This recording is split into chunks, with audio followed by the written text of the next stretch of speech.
Welcome to அதீஸ் kitchen. நம்ம இப்போ குழந்தைங்கலேருந்து பெரியவங்க வரைக்கும் விரும்பி சாப்பிட்ற சிக்கன் பிரியாணி எப்படி பண்ணுறதுன்னு தான் பார்க்க போகிறோம். இனி கடைக்கு போய் சாப்பிட்றத ஓரம் தள்ளுங்க, வீட்டிலே ட்ரை பண்ணி பாருங்கள். வாங்க வீடியோக்குள்ளே போகலாம். ஃபஸ்ட்டு நம்ம என்ன பண்ண போகிறோன்னா, ஒரு பவுலில் நான் ஒரு படி எடுத்திருக்கேன், நீங்கள் ஒரு டம்ளர் கணக்கு வச்சுக்கோங்க. நார்மல் சாப்பாடு செய்கிற அரிசி தான் நான் எடுத்திருக்கேன். நீங்கள் பாஸ்மதி அரிசி வேணுனாலும் யூஸ் பண்ணிக்கலாம். நான் நார்மல் சாப்பாட்டு அரிசி தான் எடுத்திருக்கேன். அதில் நல்லா ஒரு டம்ளர் மூழ்கிற அளவு தண்ணி ஊற்றி நல்லா ஊற வச்சு எடுத்துக்கோங்க. 1/2 அன் ஹவர் பக்கம் ஊறட்டும். அது ஒரு பக்கம் இருக்கட்டும். இப்போ பிரியாணிக்கு தேவையான மசாலா பொருட்கள் நம்ம அரைச்சிக்கலாம். ஒரு பெரிய தக்காளி பழம், அது கூட 1 ஸ்பூன் சோம்பு, அதோட 1 கொத்து கொத்தமல்லி இலை, 1 கொத்து புதினா தலை, 1 பச்சை மிளகாய், இது எல்லாத்தையும் சேர்த்து நல்லா அரைச்சிக்கலாம். இது கூட நீங்கள் ஜிஞ்சர் கார்லிக் பேஸ்ட்டை ஆட் பண்ணிக்கிறதுனால பண்ணிக்கலாம். இல்லை நான் தனியாக பேஸ்ட் வச்சுருக்கேன், அதை ஆட் பண்ணிக்கிறதுனால பண்ணிக்கலாம். நான் தனியாக பேஸ்ட் வச்சுருக்கேன், அதை ஆட் பண்ணிக்கிறேன்.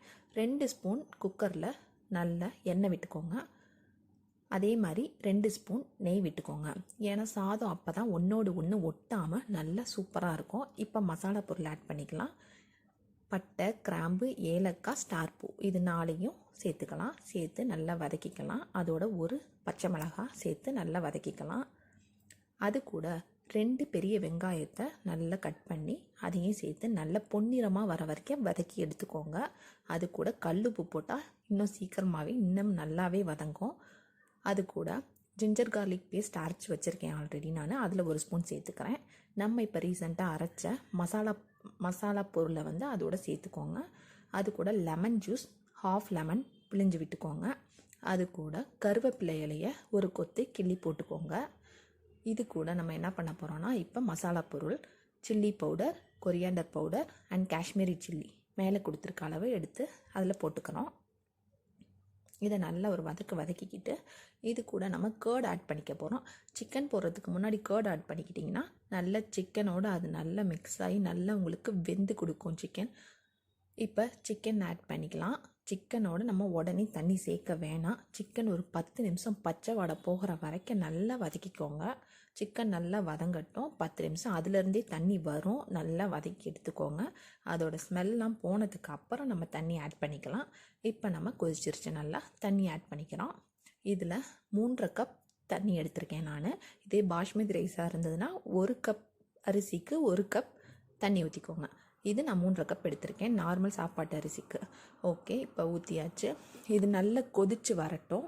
இது நல்லா தண்ணி கொதிச்சோன்னு தான் குக்கரை எப்பயுமே மூடணும், இல்லைன்னா பச்சை தண்ணியில் சாதம் சரியாக வேகாது. இந்த மாதிரி கொதிச்சோன்னே இப்போ நம்ம அரிசியை சேர்த்துக்கலாம். இது கூட நம்ம எடுத்துருக்க 1 கிளாஸ் அரிசியை நல்லா ஊறிடுச்சு. இப்போ இதோட சேர்த்துக்கலாம். சேர்த்து நல்லா ஒரு தடவை கிண்டி விட்டுட்டு குக்கரை நம்ம இப்போ க்ளோஸ் பண்ணிக்கலாம். நல்லா கொதித்து வந்துருச்சு. இப்போ நம்ம க்ளோஸ் பண்ணிட்டோம். இது 10 to 12 விசில் இருக்கட்டும். இதே பாஸ்மதி ரைஸாக இருந்ததுன்னா உங்களுக்கு 2 விசிலே போதும். 2 விசில் விட்டோன்னா 5 நிமிஷம் சிம்மில் வச்சு எடுத்துருங்க. இப்போ நம்ம வெங்காய பச்சடி சைடில் குக்கர் ரெடி ஆகிறதுக்குள்ளே நம்ம பண்ணிவிடுவோம். வெங்காயத்தோட ஃபஸ்ட்டு தூளுப்பு சேர்த்து நல்லா பிணைஞ்சிக்கோங்க. இதுதான் இதுக்கான முறை. அப்போ தான் வெங்காயமும் உப்பும் நல்லா கரைஞ்சி சாப்பிடும்போது அப்படியே சூப்பராக இருக்கும். இதுக்கப்புறம் இதில் க்ரீன் சில்லி சேர்த்துக்கோங்க. ஒரு க்ரீன் சில்லி கட் பண்ணி வச்சுருக்கேன், அதை சேர்த்துக்கிறோம். அது கூட கேர்டு சேர்த்து தேவையான அளவு கேர்டு எவ்வளோ வேணுமோ அதை சேர்த்துக்கோங்க. நல்லா மிக்ஸ் பண்ணி விட்டுக்கோங்க. அப்புறம் தண்ணி கொஞ்சம் சேர்த்து நல்லா மிக்ஸ் பண்ணி எடுத்துக்கோங்க. அவ்வளோதான், நம்ம வெங்காய பச்சடி ரெடி ஆகிடுச்சு பிரியாணிக்கு. இப்போ ஓகே, ரெடி. உப்பு சரியாக இருக்கான்னு பார்த்துக்கலாம். இப்போ நம்மளோட பிரியாணி ரெடி ஆகிடுச்சு. ஓப்பன் பண்ணி பார்த்துக்கலாம். வாவ், பாருங்கள், சாதம் ரொம்ப குழையவும் இல்லை, ரொம்ப விதையாகவும் இல்லை. தண்ணி பதம் கரெக்டாக இருக்குது, நல்லா வெந்திருக்கு.